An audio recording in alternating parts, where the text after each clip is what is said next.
Kantang fia ki mo tolu ngai matua. Tupu mo dai kamu lama mai ke tau popo kata i lea whakatonga ko te puke unanga whakatonga i wike rea tonga ai whanau apiako sa tempaka. Ko kamata le vai e tau te au lea whakatonga kamata pene kas uruaki ka kimu aya ko yung whakamau koe oi ahoni. Ko yung whakamau koe oi ahoni o ihen ya akanesi sia. Ko akanesi sia le ko e tiu talahi a koris kuin salote te ngahi ka wat koe. Pea kai ngatai na ne whaia ko i ngahi siasi. Apia ko e siasi ko e siasi ko e siriana. Mai le pihi, ta whaahau, ta pun siriva, ko e si walofa, tu pouhai, kuin salote, tau fok ki kuin salote. Pea akanes siare. Mau tari loto fia koi, o tai, kakha o whanongo ki herea e mau whama. Kalasi uwaki ki kalas pa. Sai pas ki akanes. Sai, kore ki akanesi, e lava mau.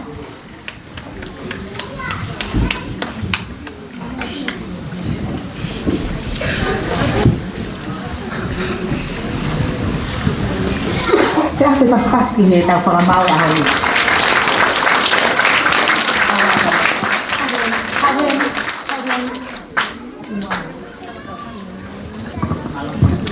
Ko tau whakamau hono wa.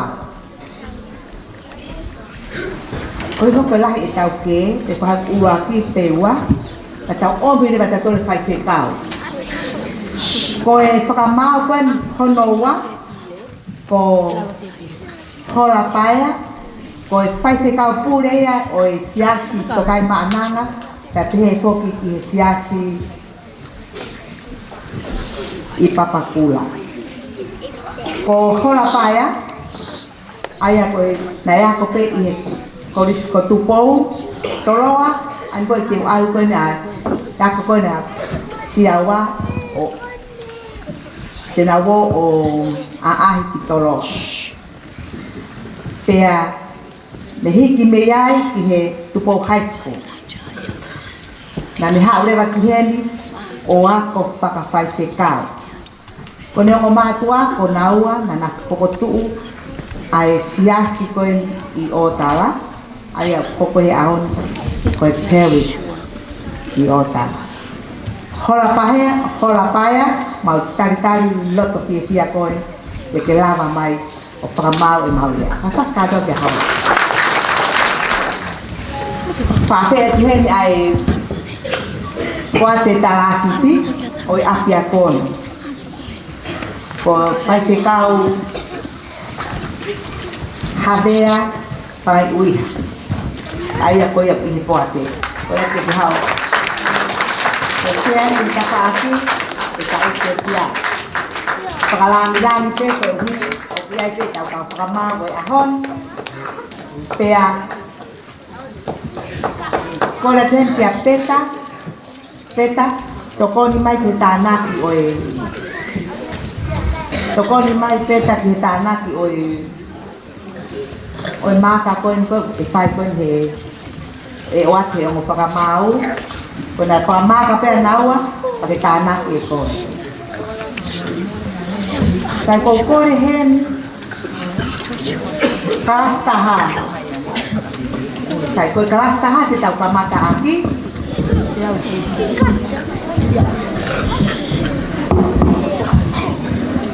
Te whakatuloa te acara whakatakoto te ko o sono pai.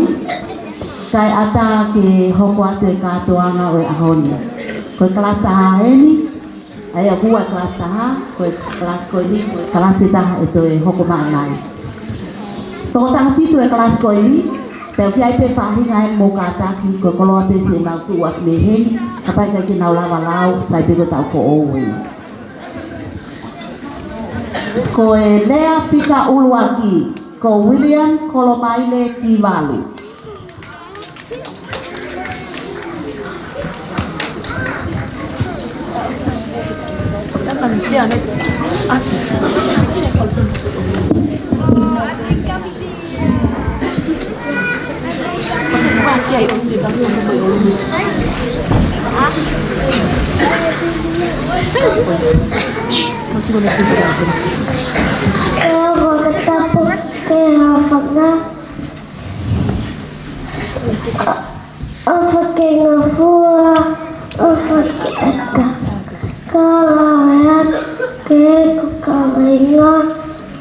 Kita mau tetap Allah.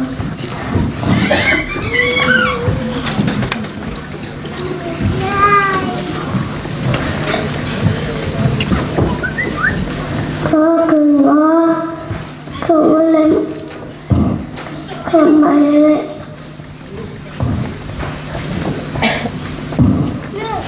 Kembali. Kau tak warna.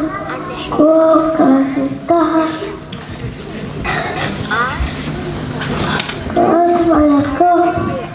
Kau usianya Kaifah 5. 5.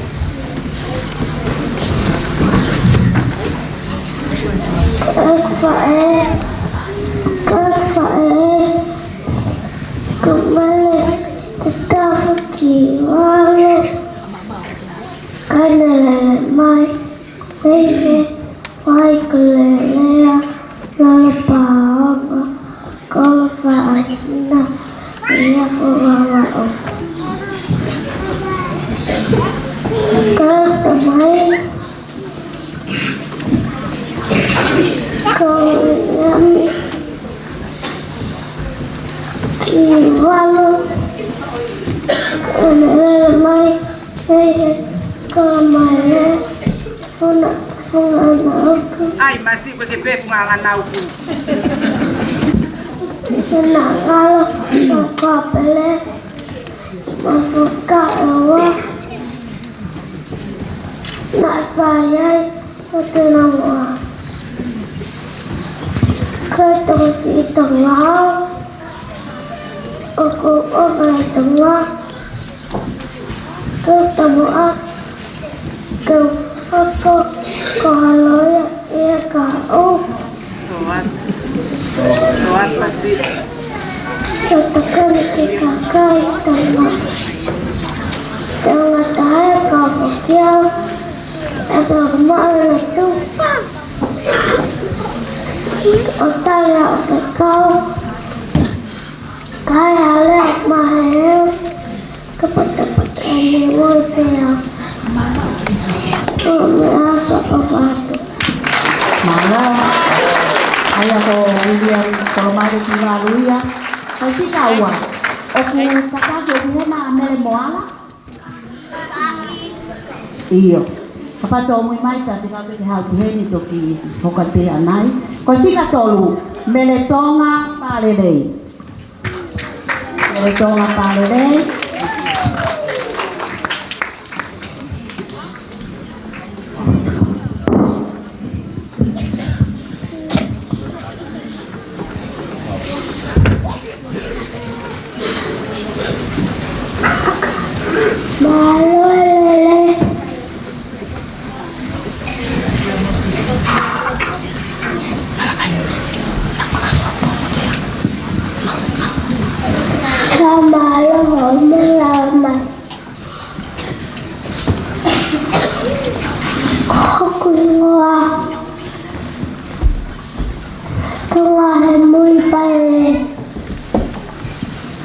Cô tạo nguyên bảo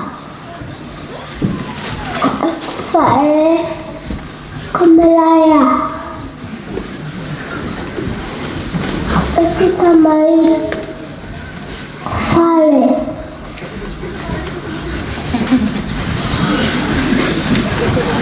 kuo pakaamu koha polisi kahau Halo,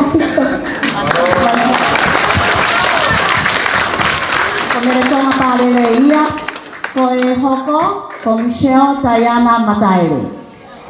Michelle Diana Mataele.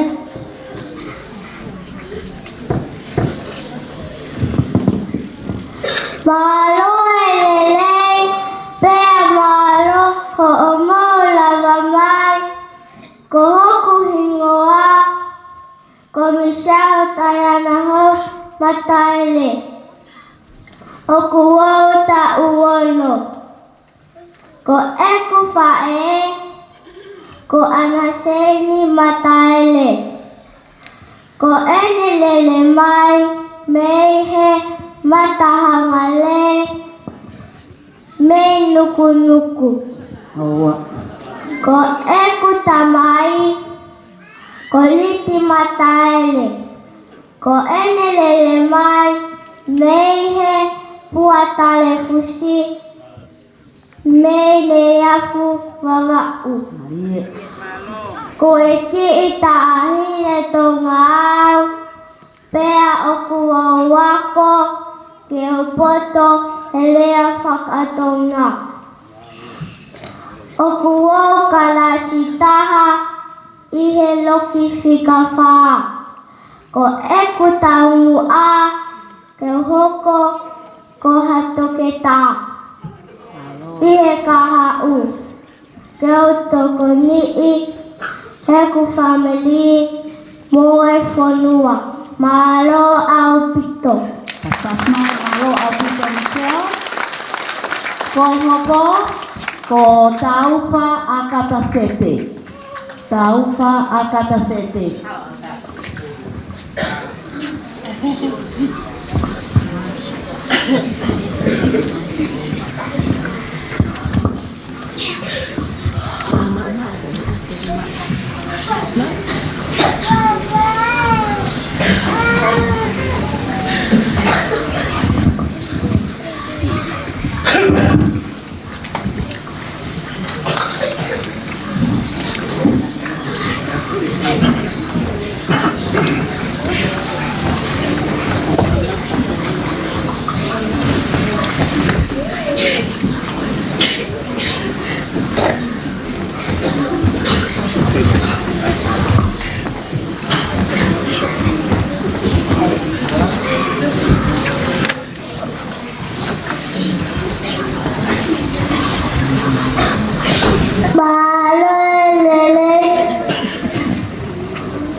Saya hupot. Saya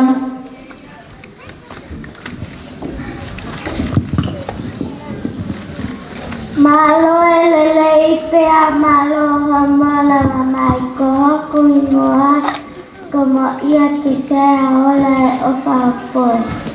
Aku tak umi mako eku fae ko la mia hupot ko eku tamai ko mini hupot. Aku lele mai mi ha'afeva mi kakapa ala isalam mi yaku baba. Saya tahu ini. Malo. Malo mo iya. Malo apito. Ako apito. Koi hoko ko chao salawat futu akoi. Chao salawat futu akoi.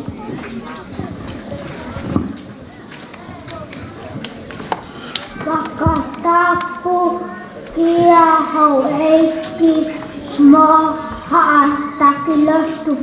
Pakatapu kikileako mo kau fai hivi kau fai ako whanawako mo ngai matoa. Ko hoku hingoa ko chao taloa futu akoi.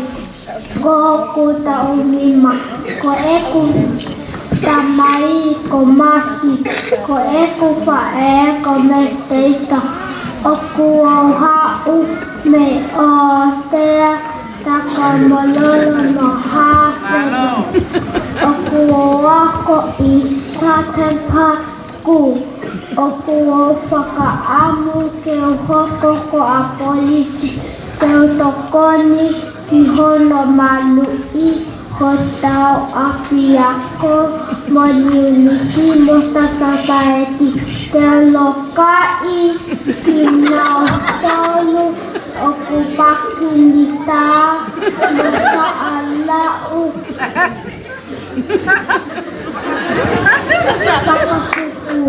pakakuku malo apito malo kaspakimay malo kau halawat futu akoi. Sai, koi hoko atu ko Elijah Kisione.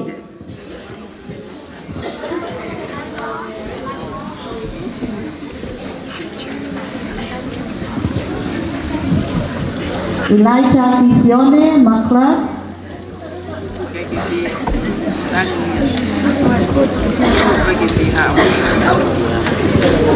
Kan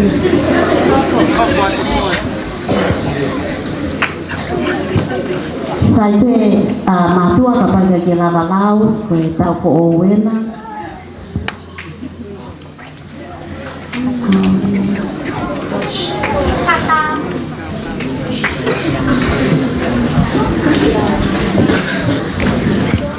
Sai pe tao hoko atu sai pe kapag kema o gilalaw anai. Ko hoko atu ko kasa tuifua pulusi.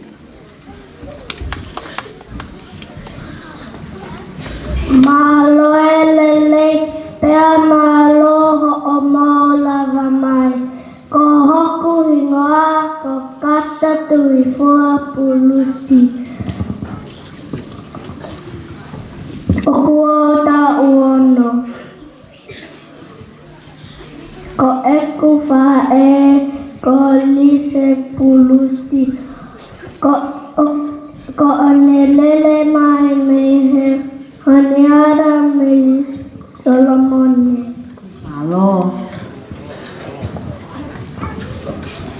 Ko eku tamai ko vaingau pulusi.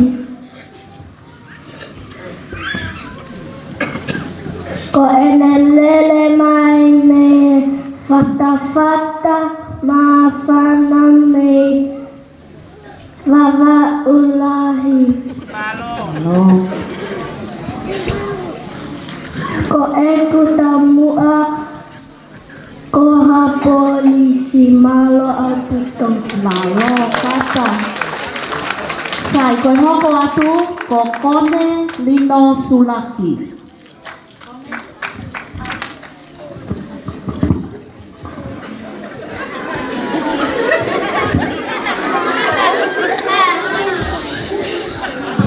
O di molongan mau lagi matol nawe.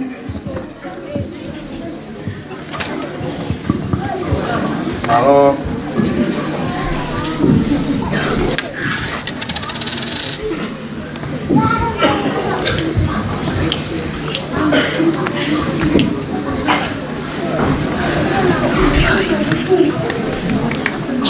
Janet. Maloko ne. Ai pasi hoko mai ko Rafaele e Tuate Tonga. Io toa.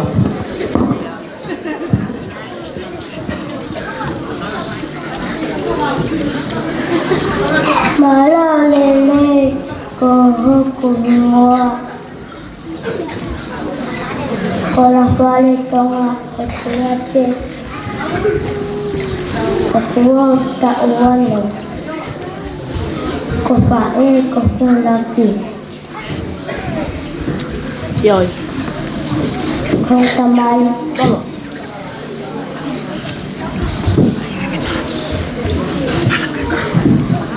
Oh tamai. Bali tong. Ako. Si Porto. Kaya pagkatong. Pagkamu. Kaya hoko.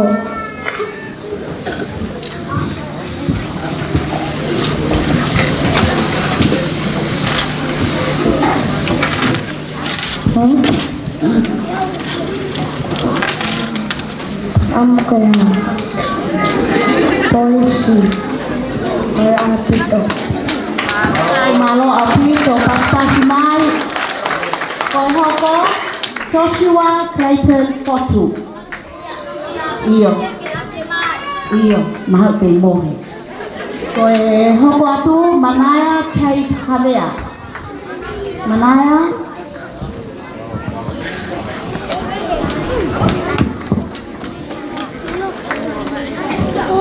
Malo lele pe malo homo lavamai. Sohotu hinuatu Manaya Chai Havea.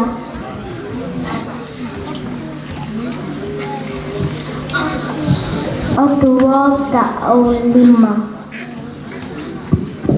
So itu fae. Soe. Sotamai.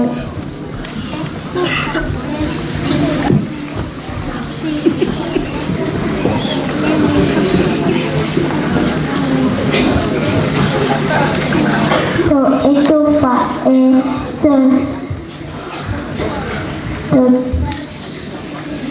Tamai to saya. Itu waktu Ecele Patatona.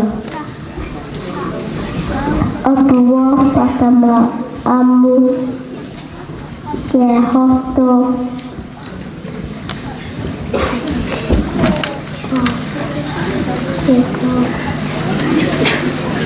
Tonesi Eka Malo apiko. pas mai malo apito Manaya. Nei osi koi hoko ko Eliesa Hausia Tupulotu. Eliesa Hausia Tupulotu.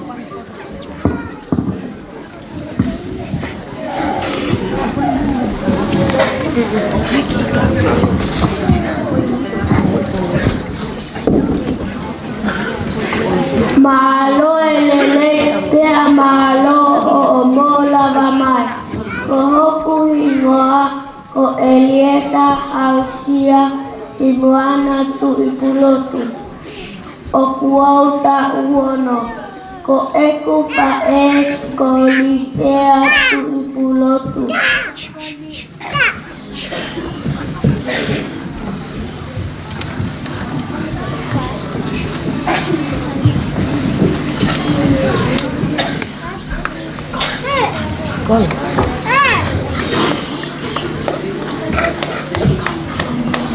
Koiki itamasi ito ngau pea okuo wako elea pakatonga.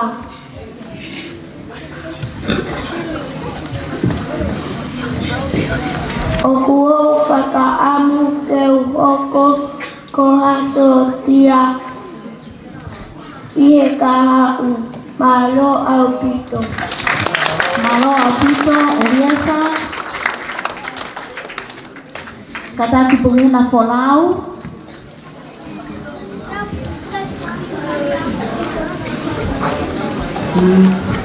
Sai ta hoko atu.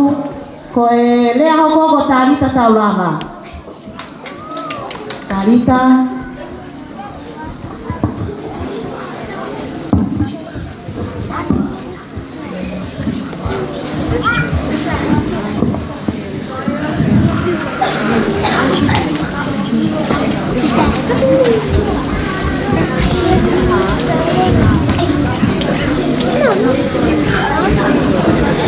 Malo lele pea malo omou lava ko hoku hingoa ko tarita tau lava o kua uta uono ko eku fae ko mele ko eku tamai ko Daniela o kua whakaamu ke uhoko ko hanesi i he kahau malo apito.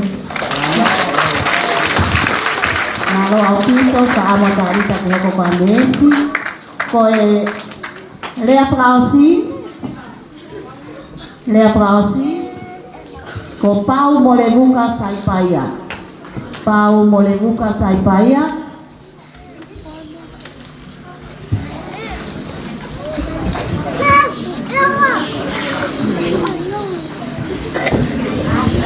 Malo lele ko hoku ingoa ko pau molevuka saipaya. Ko eku fae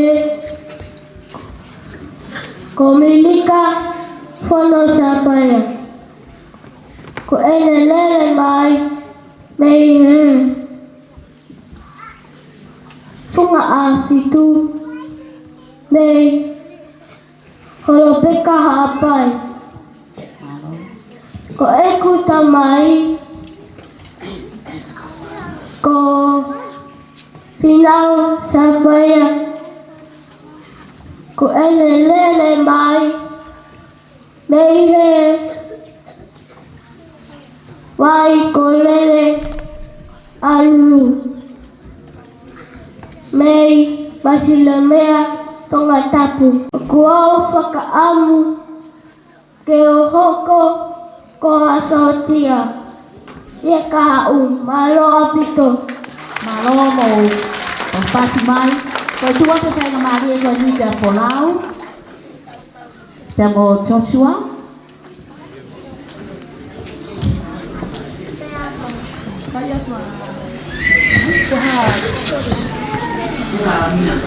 How Elijah?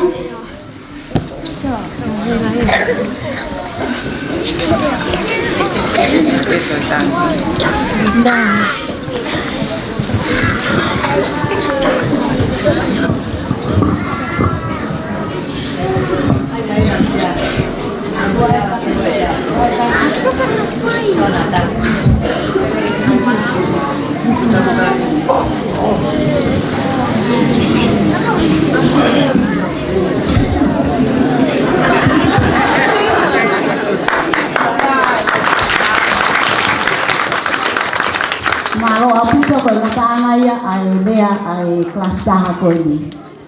Sai tu kata galunga. Teteu puno.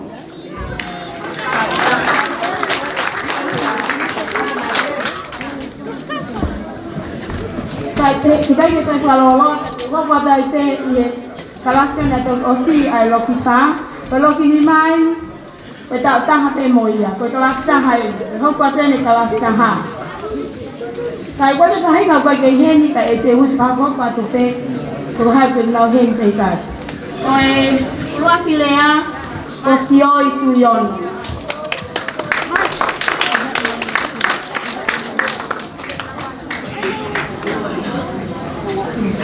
Oi.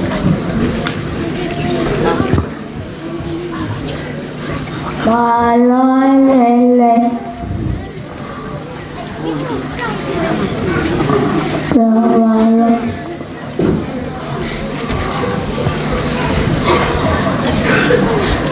Koha ko makihay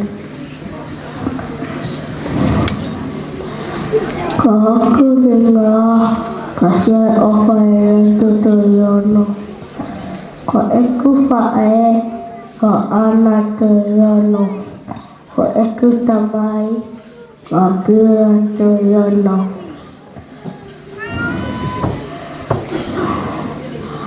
Pagkakaon setia para pito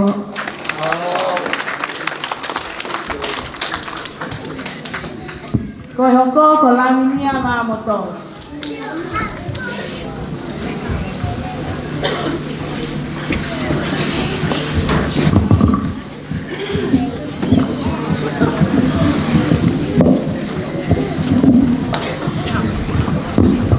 Kalau lele koha ukua makihea Koha kuhingua kona dunia hamoto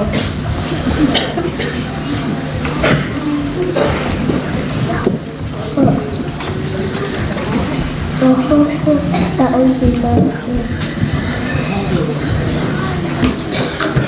Koe ku fae ko dunia hamoto Na ini lemai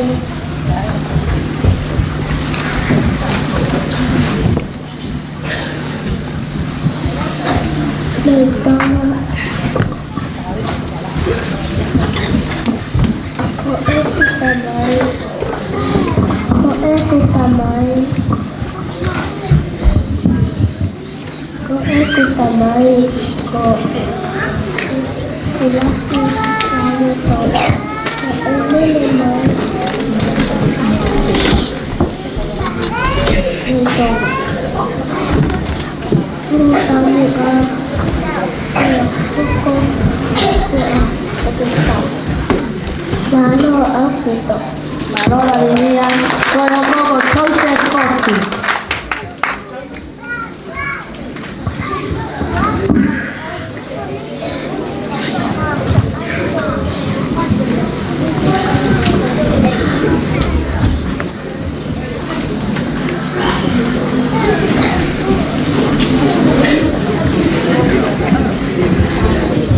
Gatate ko malabasi na kaya kan mama ini magita ngasiyo ofisi mai.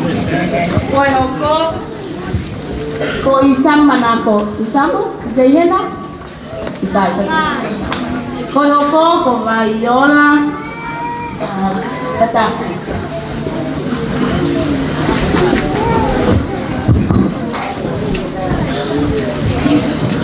Tapi ke Muhammad Apri.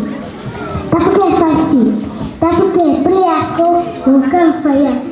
Kita pakai karena aku kata. Aku jual, aku bayar tetapu. Aku tak lima. Aku pakai, aku mami tetapu. Aku tamai, aku kita. Bisa bayar no. Lepas itu, apa no? Lepas ke ikimu mata atau tahu. Pakapa apa mata mai mo pakai fakauya. Kalau saya obat ni ya, kalau mulai mah.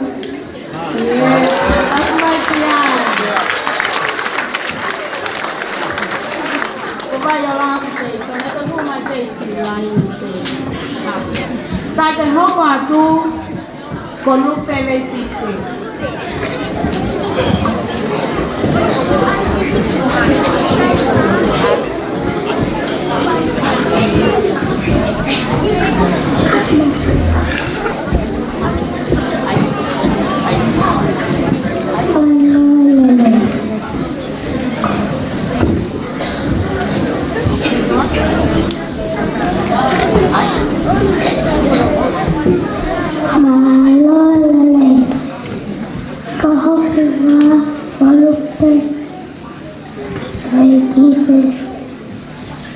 Aku tak ingin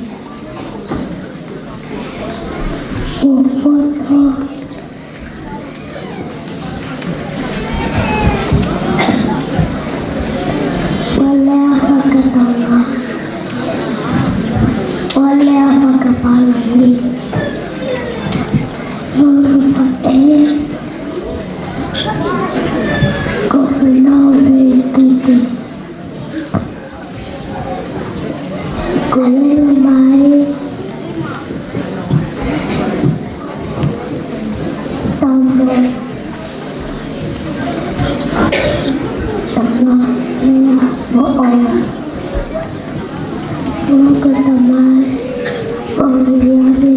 kiti. Oleh mai Tengah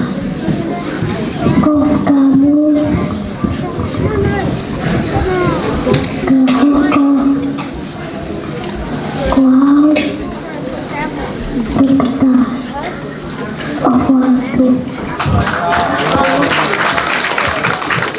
Bueno, como salió, Capueluen.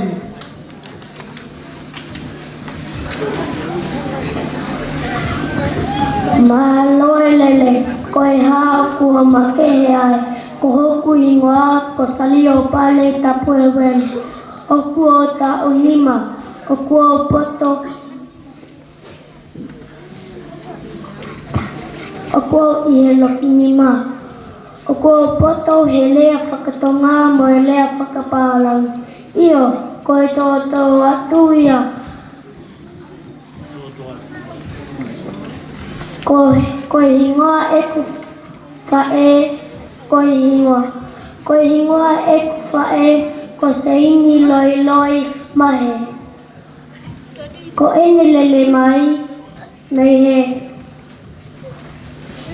funga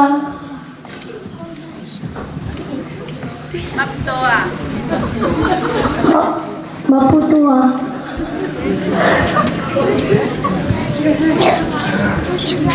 ko e kutamai ko Felipe mai ko ene lele mai me funga pengalupi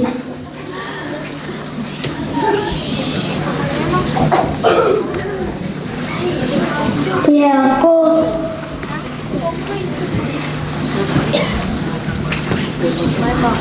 aku wakwai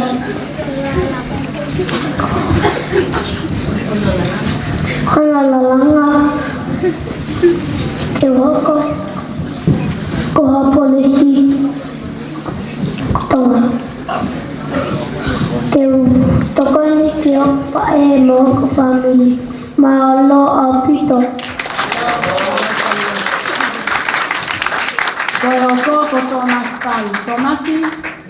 Tomasi. Kai tao hokat pia long eight. Long eight ni ta ko.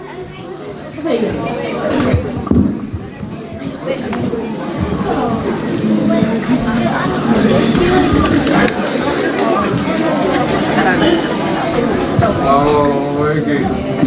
Ulele.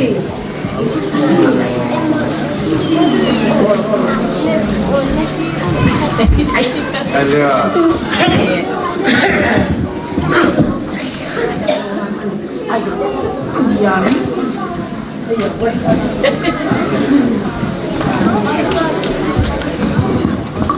Sai, con hoko con Malakai.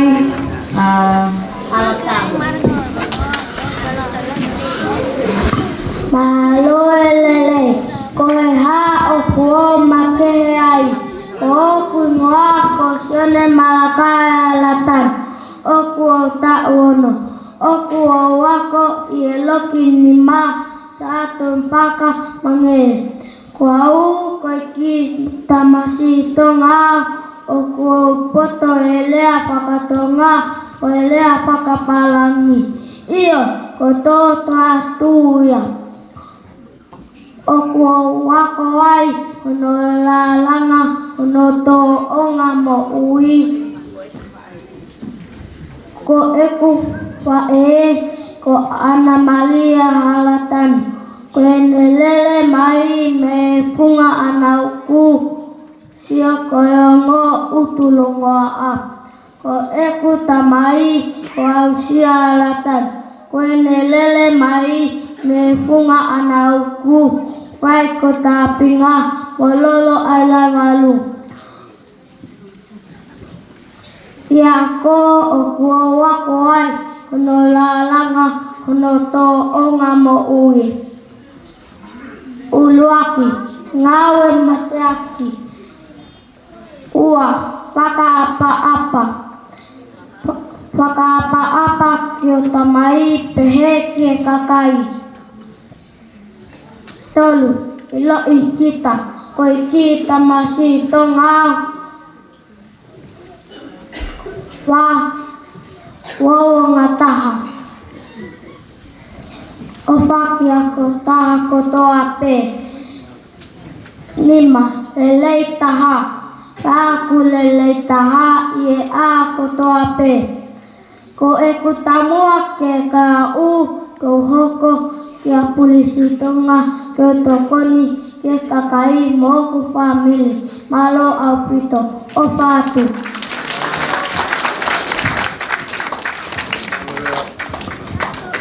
Koyoko kolesieri lo aman.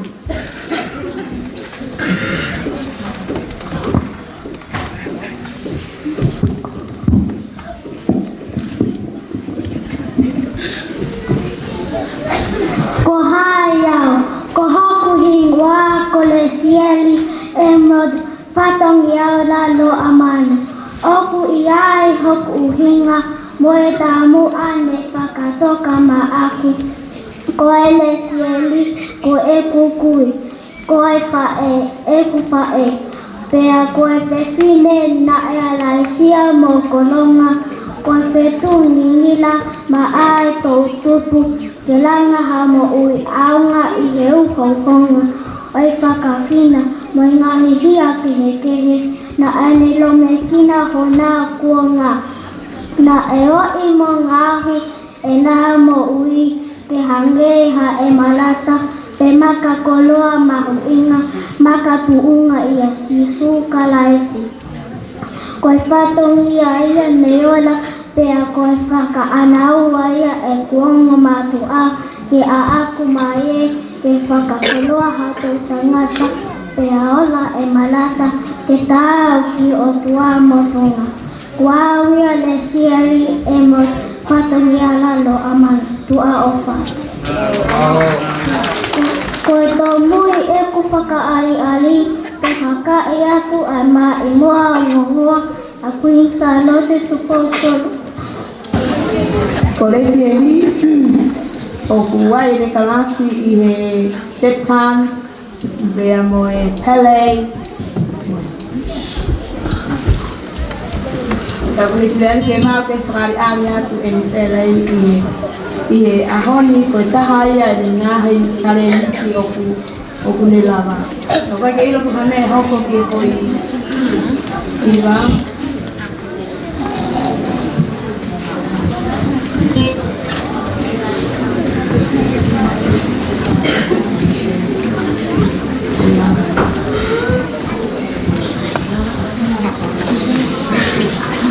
Sai.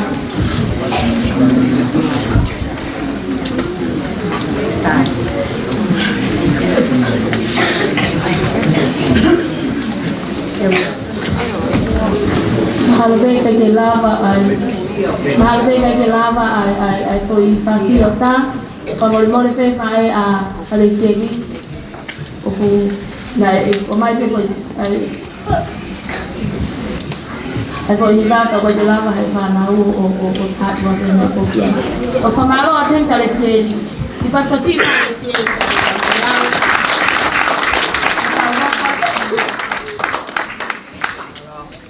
tawa kwatu kia peau pina teria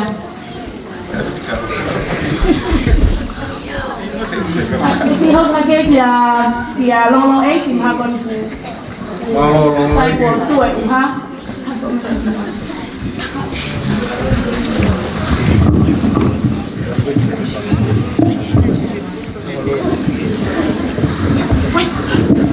Tata que koi kisiana ni ta ku fi pa kita tatali koi kita masih koni kono ina ko chen maya filia hai fanga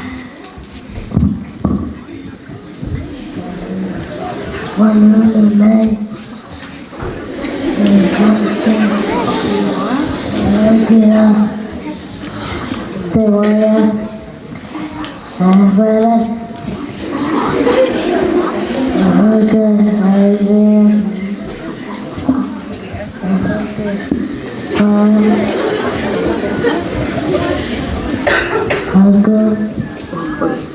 Crazy.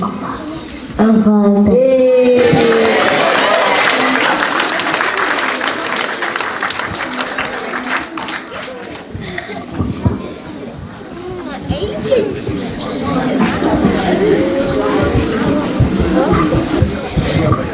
Sa hokwa kiai ko ofa pahulu.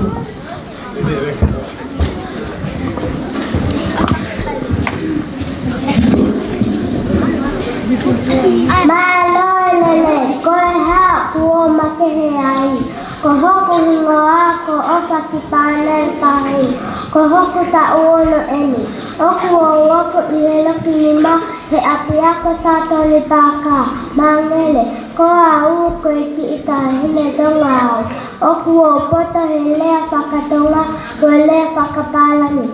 Iyo, koe toto atuia, ko hoku family. Ko hingoa eku wha e ko maretina pau. Ko enelele mai me hingalu kilo ki matahau. Ko hingoa eku tamai ko ki sepi pahulu. Ko enelele mai me kalo o ata me ko lawai. Oku toko siku hoku family. I aku mai ako oku o wako ai. Ono lalanga ato o ngā maui. Ulua ki ngau mate aki. Tenga mahalohi. Ua, saka apa ki he tamai moi se e pehe ke kakai. Tonu, elo e tita. Koe tita hine tonga ai. Pa, uong na taha ke osa ki he taha kotoa pe. Nima, lele taha. Pae ke lele taha he taime kotoa pe. Ke lava i ki he kaha u. Ke hoko ko hato ke ka. Ke utakoni ke kakai ke hoko family malo a puta. Malo o kakoi hoko o alisi ubongiwa. Terima kasih.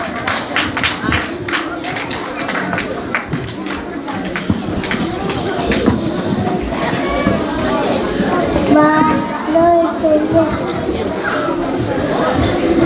Maloi lele.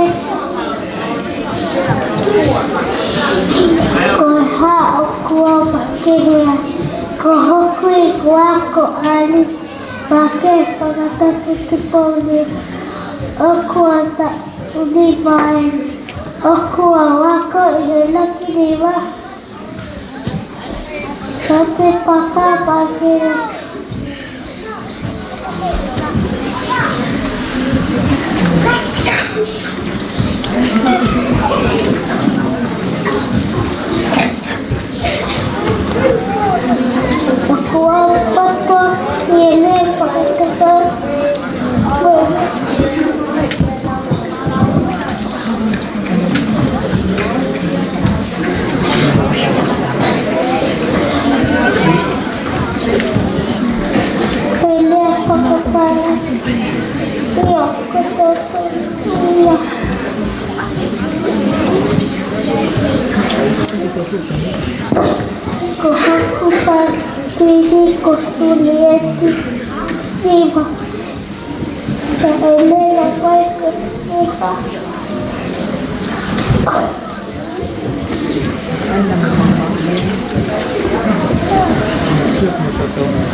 Kole ospena lolo eiki le frau.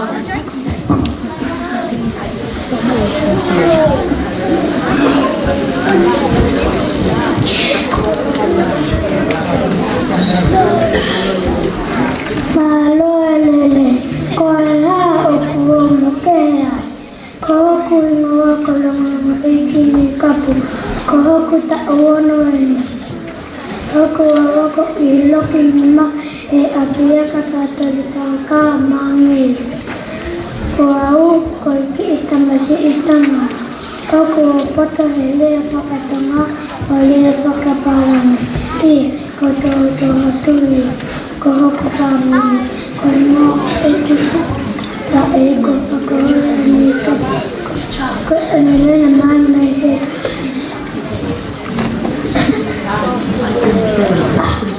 Kahihalkai sunga mapitawa alo itala maya pababa ulahi kono ekitamai kontiri kali ikab penelan manai se ole tuha kiti tepuha kimakale layai Soko tukubali wako fahamini ikape moyo ko wako wa wanalalama kaito umama kumuni kutoka kulwaki ingao na kia kefengu malam uwa saka ata iho tamai moyo pehe kakai tol ilo ikita tam koita masi utama pa umataha opa kita kutope nima lele taha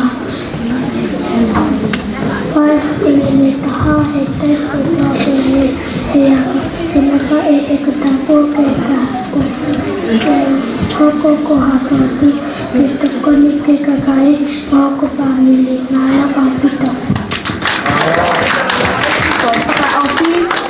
Polo tauta. Malo elele koi ha okua makeheai ko hoku himoa ko kolo tosoa viena taupa ko hoku ta uono wene oku wako iheloki nima satampaka mangere ko au ko iki tamasi ito ngao oku poto helea takatonga moelea takaparami iyo ko ito wakuya ko hoku family ko hiboa ikufae ko te taufa ko endelele mai mei punga onetaka mei nautoka ko hiboa ikutamai ko kolope kitaufa ko endelele mai mei iotuku aho mei na kolo oku toko no hoku family si api moyako oku lalanga ato onga mo ui taha ngawe makiaki penga malohu ua kaka apa iho otamai oho opae pehe kai tolu ino ikita koiki itamasi ito ngao pa ua ngataha oka ke taha kotope ke ah kotope lima lelei taha Paho kulele taha di aho kotope ke uma we kotamu aki he kahau ko kotamu aki he kahau ko hoko ko hakaketa ko koni ki hakakai o kubuke ko hoko kami malo apito Malo autito ko lava ia atalasi taha. I love you.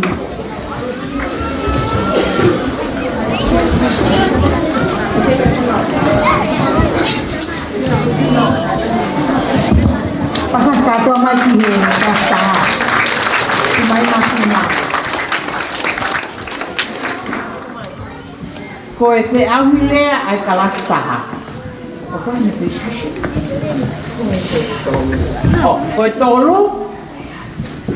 Salesi halawafu tu akoi. Pas pasi mai. Salesi. Alo kalpai tu mai. Ha, aku mau Kuno. Tapongi, no, que pule ako, no, o iya.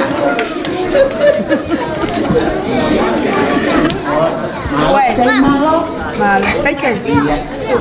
Tay chân. koiwa, kese awi akalastaha, kokolo taufa. Kokolo taufa la kamay. Olo. Iya. Bueno.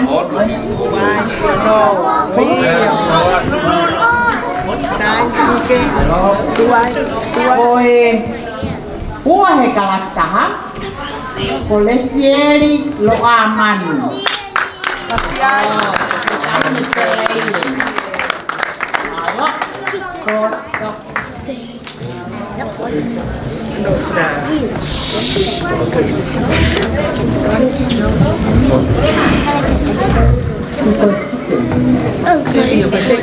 Okay.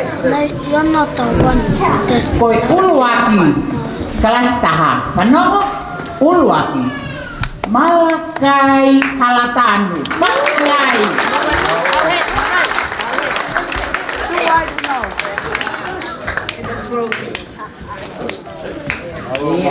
Say malo.